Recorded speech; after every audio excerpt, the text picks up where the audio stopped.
Monsieur Ezekiel, non, il m'a dit de bien prononcer, c'est Kiswensida Ouedraogo. Comment allez-vous? Je vais très bien. Alors, bien dormi? Bien dormi et bien réveillé. Ah ben tant mieux, ça se voit à la voix. L'intonation, c'est dynamique, c'est tonus, c'est ce qu'on cherche. Merci d'être avec nous. Alors, vous pouvez vous présenter pour qu'on puisse savoir vous situer.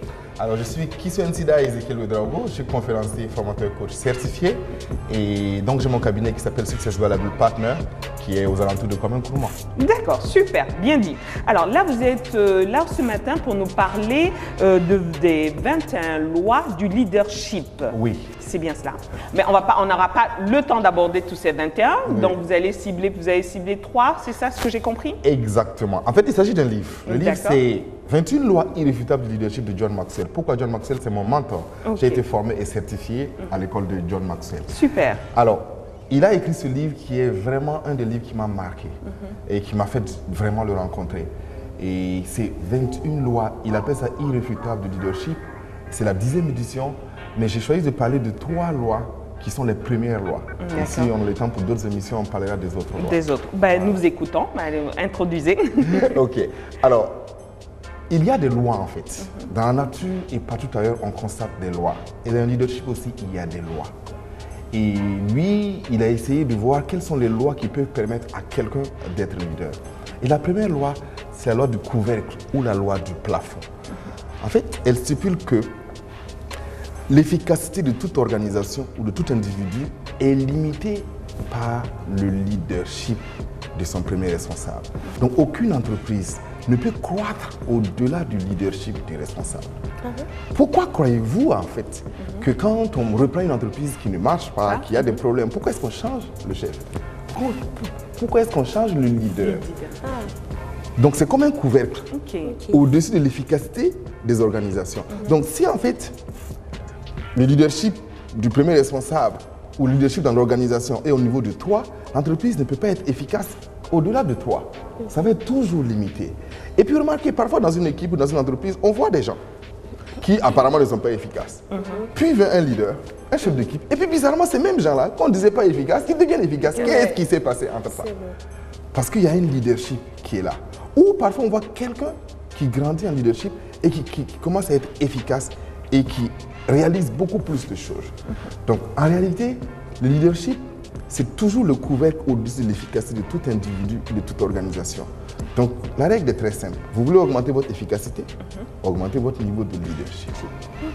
C'est ça l'intérêt, en fait, de la première loi qu'on appelle la loi du plafond ou la loi du couvercle. Je veux dire que quelle que soit votre taille, si vous rentrez, je ne sais pas, dans une case Peul, je n'ai rien contre les Peuls, et vous rentrez dans une case Peul et que vous êtes grand et que le toit de cette case-là est limité, vous serez obligé de vous courber. Donc, en fait, c'est ça l'intérêt. Que la maison de votre leadership là va croître. Il faut soulever le toit, il faut élever le toit. Et puis remarquez quelque chose dans les lieux de culte, que ce soit les cathédrales ou les mosquées. Pourquoi est-ce que vous pensez que les toits sont très très élevés?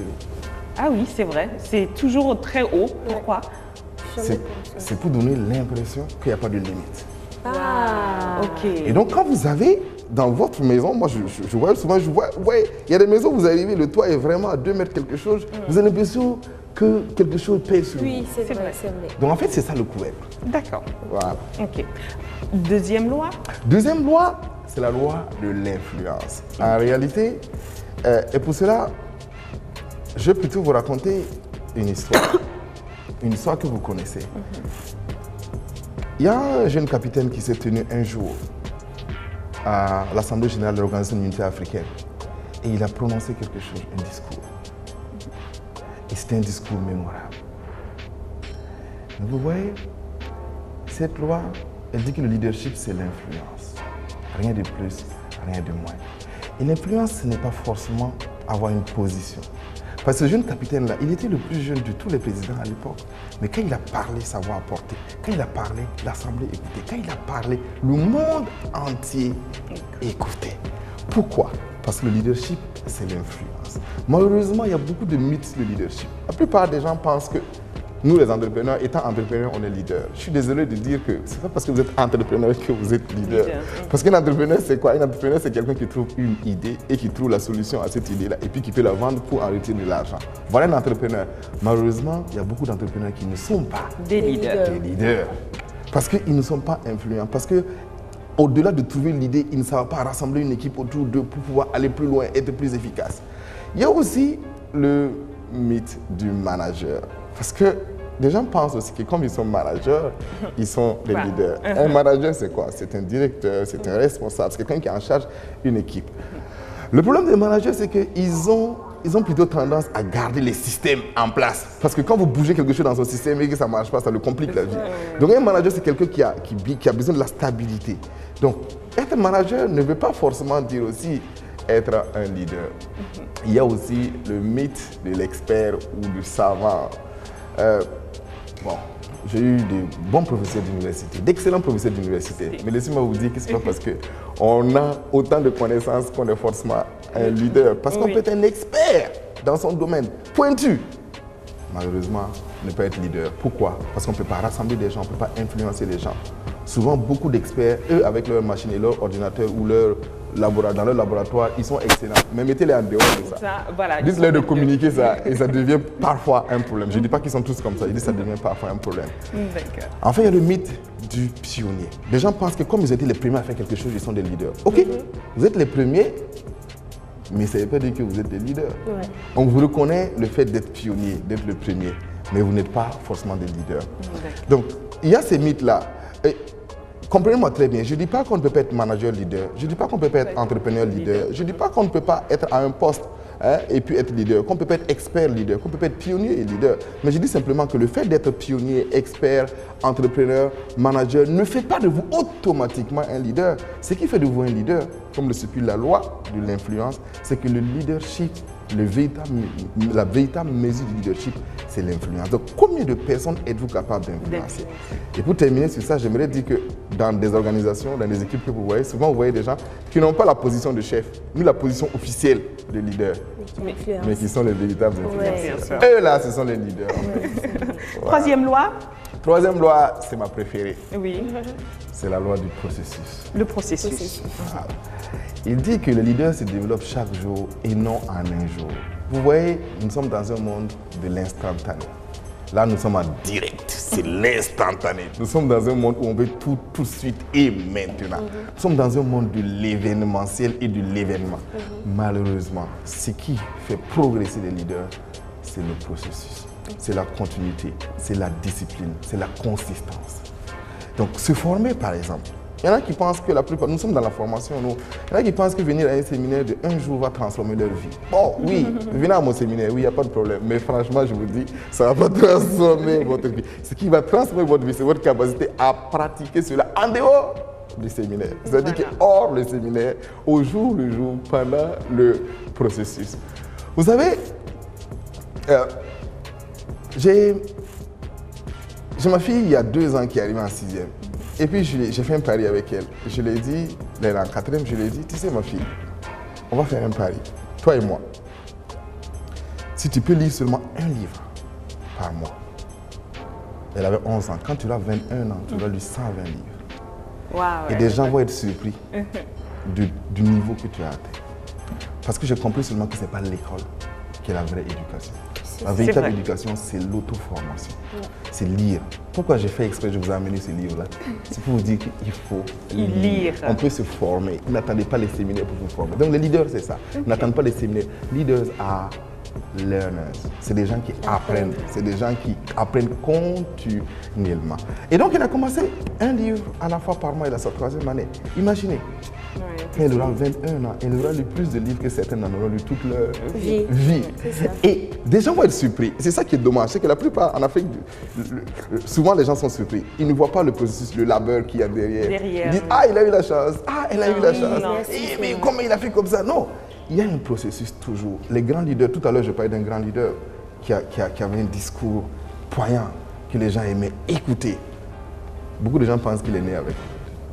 C'est ce qui est le plus dommage. Alors que c'est quelqu'un qui se formait, qui lisait, qui était dans la loi du processus.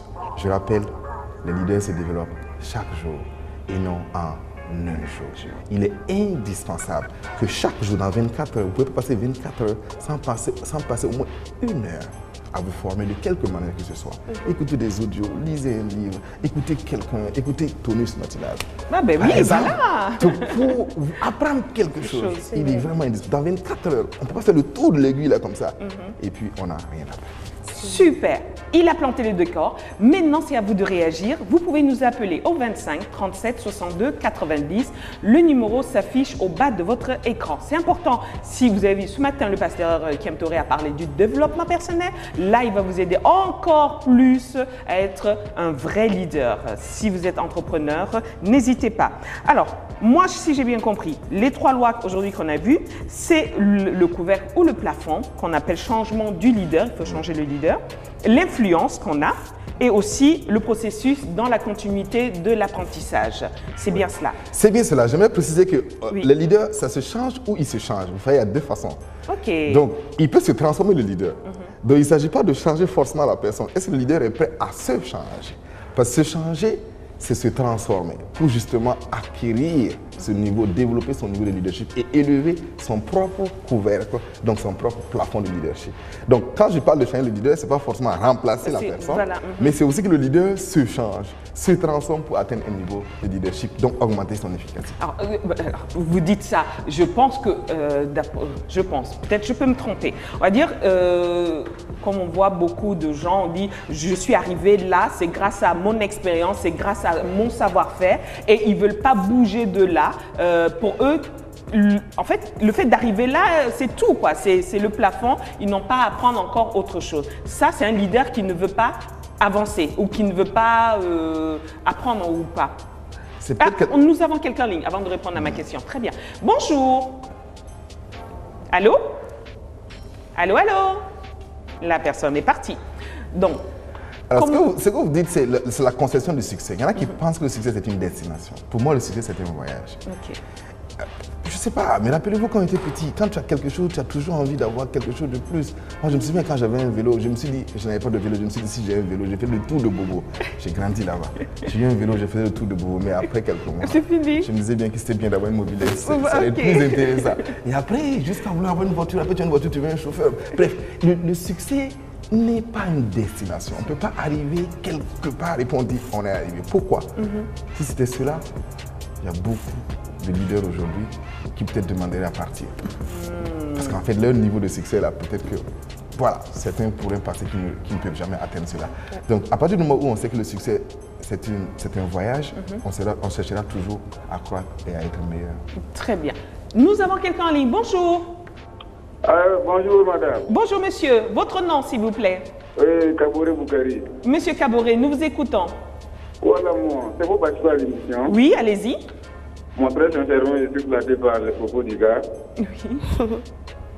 Et je ne sais pas si vraiment je peux avoir son contact. Il n'y a pas de souci. On vous donnera son contact.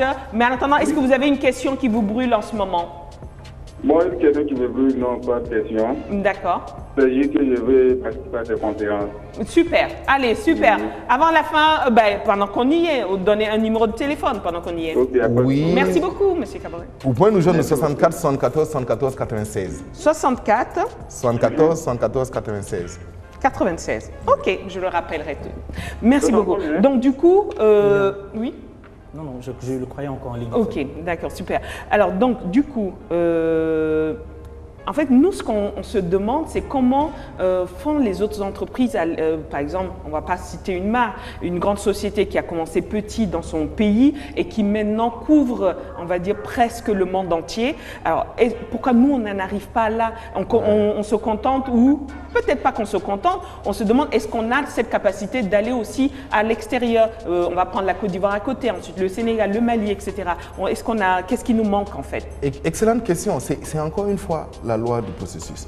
Vous voyez, un entrepreneur qui exerce la loi du processus doit comprendre que quand tu as un produit que tu vends, tu dois pouvoir imaginer 3 voire 4 produits en avance.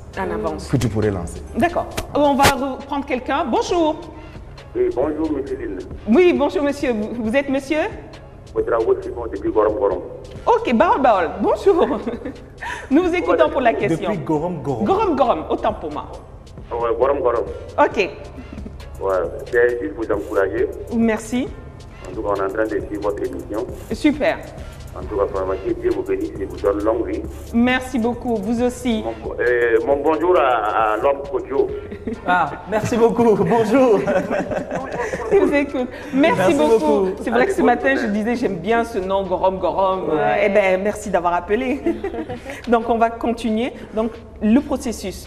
Voilà, le processus. Parce que Important. la plupart des entrepreneurs en Afrique, ils ont un produit qui marche top, c'est bon, il va l'exploiter jusqu'à... Et après, quelqu'un d'autre fait la même chose et puis il se plaint qu'il y a la concurrence. Mais qu'est-ce que vous croyez? Quand quelque chose marche, il faut bien qu'il y ait la concurrence.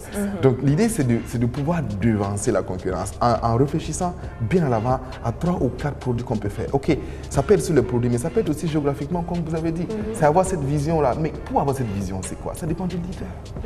Est-ce que le leader, la vision est définie par les leaders? Est-ce que le leader, son niveau de leadership lui permet de dire que lui, il peut vendre ses produits en Côte d'Ivoire, en Afrique? Pourquoi est-ce qu'il croit qu'au Burkina, ça suffit déjà? Donc c'est un peu ça, c'est parce qu'il a ce niveau de leadership couvercle là au-dessus de son leadership qui l'empêche. Mais croyez-moi, il y a des grandes entreprises, comme vous dites, on ne va pas citer de marque, mais une des grandes entreprises aux États-Unis qui est devenue leader mondial des hamburgers, on va dire ça comme ça, c'est les frères qui ont créé ça n'avaient pas ce niveau de leadership. Ils ont croisé quelqu'un. Exactement. Il y a quelques temps, on a regardé le film. Voilà, Je ne dirais exactement. pas où, mais j'ai vu le film. C'est quand ils ont croisé quelqu'un Ouais. que leur niveau de leadership là, a explosé. Et ce gars leur a dit, non, mais attendez, qu'est-ce que c'est? Ça, c'est un petit restaurant. Non, moi, je veux qu'on conquiert le monde. Et vous voyez, ça fait boum. Et aujourd'hui, ils sont presque partout dans le monde. Donc, souvent, c'est le processus mêlé au couvercle, et puis à l'influence. Donc, à un moment donné, il faut ça, il faut cette combinaison-là. D'accepter, ouvrir son couvercle. Et parfois, ça demande seulement de voyage. Je raconte une histoire. Moi, je suis arrivé en Côte d'Ivoire la première fois, je vois les taxis orange. Et j'ai dit à mon cousin, mais tu blagues. Les taxis, ils sont orange. Il me dit, mais comment ça? Qu'est-ce que tu penses? Tu penses que c'est quelle couleur? Le taxi, c'est vert. Moi, j'ai toujours connu les taxis verts. Vert, Ouagadougou. Lui, il s'est moqué de moi. Il a ri toute la journée. Il me dit, mais taxi vert, c'est quoi cette couleur? Vous voyez comment est-ce qu'on peut être borné? Parce qu'on est né quelque part. On est né quelque part, on n'a pas voyagé.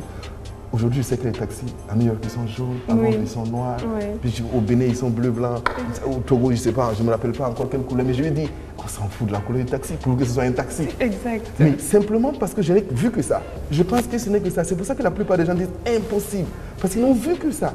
Malheureusement, ce qu'on n'a pas vu est beaucoup plus important que ce qu'on a déjà vu. C'est ça. Ok. Bah, Natacha, t'es inspirée. Ouais. Alors dis-nous, tu as une question à poser à M. Ouedraogo. Moi, j'ai une question concernant l'influence. Puisque vous avez dit qu'un leader doit pouvoir influencer. Un leader, c'est quelqu'un qui puisse influencer les autres. Mais est-ce que tout le monde ne peut pas influencer? Comment, quelle aptitude adopter pour pouvoir influencer? Par exemple, je parle, j'influence le monde ou j'influence... Il y a beaucoup de filles, par exemple, qui, par exemple, si elles portent quelque chose ou quand elles disent quelque chose, toutes les filles commencent à faire comme elles. Bon, c'est un exemple banal que j'ai pris pour pouvoir bien expliquer mon idée. Oui. D'accord. Vous avez aussi une question pertinente parce que... malheureusement, d'abord, il faut comprendre ce qu'il ne faut pas faire, croyant influencer les gens. Ce qu'il ne faut pas faire, c'est d'abord de suivre aveuglément quelqu'un. Deuxième chose, c'est d'attendre d'avoir une position. Parce que votre position, votre véritable identité, c'est vous qui la connaissez. Malheureusement, beaucoup de gens acceptent la position qu'on leur affecte ou la position qu'on leur donne pour prendre ça comme étant leur position. Et quand on est comme ça, on a faussé la plateforme et on ne peut pas avoir la confiance en soi nécessaire pour influencer. En fait, l'influence là vient de la confiance en soi. Ok. Voilà. Je ne sais pas si la personne en ligne est toujours là. Bonjour. Allô? Dommage, la personne est partie. Donc, je vous donne un exemple pour l'influence. Oui. Vous voyez, vous portez une tenue pour sortir. Vous-même déjà, vous doutez de la tenue. La première personne qui va dire « Ah, ta tenue est bizarre », tu vas croire. Oui, c'est vrai. Mais tu portes une tenue pour sortir. Toi-même, tu as confiance en cette tenue-là. Quand quelqu'un va oser dire que c'est bizarre, tu dis « Bon, ça c'est mon style, c'est tout. C'est comme ça que je suis. » Donc, parce qu'en fait, au départ, il y a cette confiance-là qui fait que le regard des autres a plus ou moins d'importance par rapport à ce que tu dis. Donc, tu deviens un influenceur au lieu d'être un suiveur. Et ça demande alors de développer cette confiance et cette capacité de croire en soi d'abord. Parce que quel que soit qui vous êtes, si vous n'y croyez pas, là est un problème. Voilà. D'accord. Alors, toujours au niveau de l'influence, si j'ai bien compris aussi sa question, est-ce que tout s'apprend? Alors moi, je suis un fervent croyant que tout s'apprend. Tout ça. On est leader, naître. Ça, là, je ne crois pas. On devient voilà, leader. On n'a leader. pas à être leader. On Voilà. ne naît pas Pas leader. Voilà. Ok. Parce que Donc, beaucoup de gens pensent qu'on naît. Être, naître, pas être, naître. Naître. Voilà. Donc, en apprenant, c'est lire, Oui. c'est écouter, c'est s'informer, Oui. c'est faire des recherches. Oui. De notre monde aujourd'hui nous permet d'avoir accès à tout. Et Internet, c'est pas aller juste pour utiliser notre site préféré Facebook, n'est-ce pas? vrai. Où le téléphone ne sert pas qu'à faire des selfies, Oui, c'est vrai. n'est-ce pas? Il paraît que selfie devient une maladie. Hein. Ouais. C'est vrai. En fait, je Il la faut taquine pas- parce Il ne que- faut pas exagérer. Surtout Facebook, WhatsApp. Instagram. Ouais. Voilà. Alors, moi, je reviens à nos entreprises. Oui. Je vois dans certaines entreprises, on n'a pas beaucoup ce qu'on appelle les ressources humaines. Oui. Ils n'ont pas mis l'importance sur les ressources humaines. Et les ressources humaines, moi, je pense que c'est déjà, on va dire, la base pour pouvoir permettre de connaître toute l'équipe ou d'aider le leadership à mieux cerner son équipe. Alors, vous pensez que c'est important ou pas? Oui, je vous donne un exemple. Je suis allé au Rwanda et ils m'ont demandé de venir former des gens. Bon, ils avaient un problème d'accueil, selon eux, accueil et qualité du service. Et je suis arrivé, c'était en 2008, et je suis allé pour les prospecter d'abord. Donc je regarde, je monte, quand je regarde, j'observe. J'ai vu d'abord c'est une entreprise, bref. En tout cas, c'était pas terrible. Il y avait beaucoup de choses qu'on peut transformer. Ok. Mais la chose qui m'a le plus marqué, c'est que l'ascenseur, il y avait un ascenseur pour seulement les chefs. Ah, Ouais. En fait, carrément, c'est ascenseur pour les chefs. C'était une entreprise en fait publique avant. D'accord, qui a ok. été privatisée. D'accord. Donc il faut une clé. Donc pour monter, il faut que un des chefs ait une clé pour te faire monter. Déjà, j'ai vu que l'affaire était compliquée. Et donc il me demande, et quand j'arrive, je me parle à la DRH, elle me dit, bon, on a un problème à l'accueil, le front office, ça va pas, machin. Je regarde. Je dis, est-ce que je peux rencontrer le GM, le general manager, le directeur général? Et on rencontre le general manager, je lui dis, vraiment, franchement, je peux vous aider. Mais je peux vous aider seulement à une condition. On va former tout le monde à l'accueil. Tout le monde, DG du grand jusqu'au au dernier, DG à l'accueil. jusqu'au- Parce qu'en réalité, malheureusement, les gens, les directeurs généraux veulent avoir quelque chose qu'eux-mêmes ils ne donnent pas. Et les orangers ne font pas des pommes. On ne peut pas donner la qualité qu'on n'a pas reçue. Pour que quelqu'un au front office donne de la qualité, il faut qu'il ait reçu derrière, dans le back office, de la qualité de son chef, qui a reçu de son chef, qui a reçu de son GM. Ouais.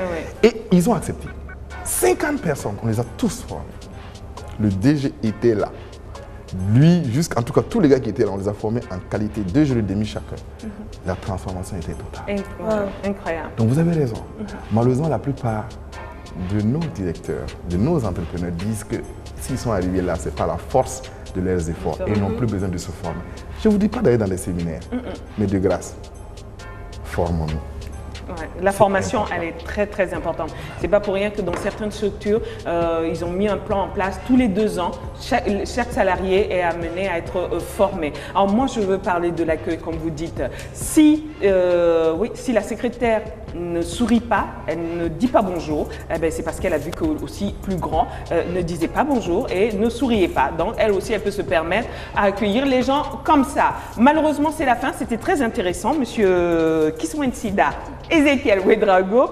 Alors, vous pouvez le joindre au 74 96. Nous allons aussi laisser ses coordonnées sur notre page Facebook, Tonus espace, BF1, espace Tonus espace matinal. C'est bien ça, Kodio? Voilà. Merci beaucoup. Merci à vous d'être là, d'être venu. Et merci pour l'opportunité de pouvoir contribuer à vraiment développer les gens. Ça, c'est notre passion. Super. Ben, on espère vous revoir pour d'autres lois qui sera encore plus intéressantes. Certainement, il y en a 21. Donc, Voilà. il y a de quoi, il y a de la matière à faire. Exactement. Merci beaucoup, Natacha. Merci, chérie. Ok. Merci, Kodio. Merci à nos cadreurs et réalisateurs. Merci à vous tous qui nous avez suivis, qui nous avez appelés de si loin. On pense à vous, on est là pour vous et on vous souhaite de passer une très belle journée. La suite, c'est toujours avec BF1. Continuez à nous regarder. Au revoir.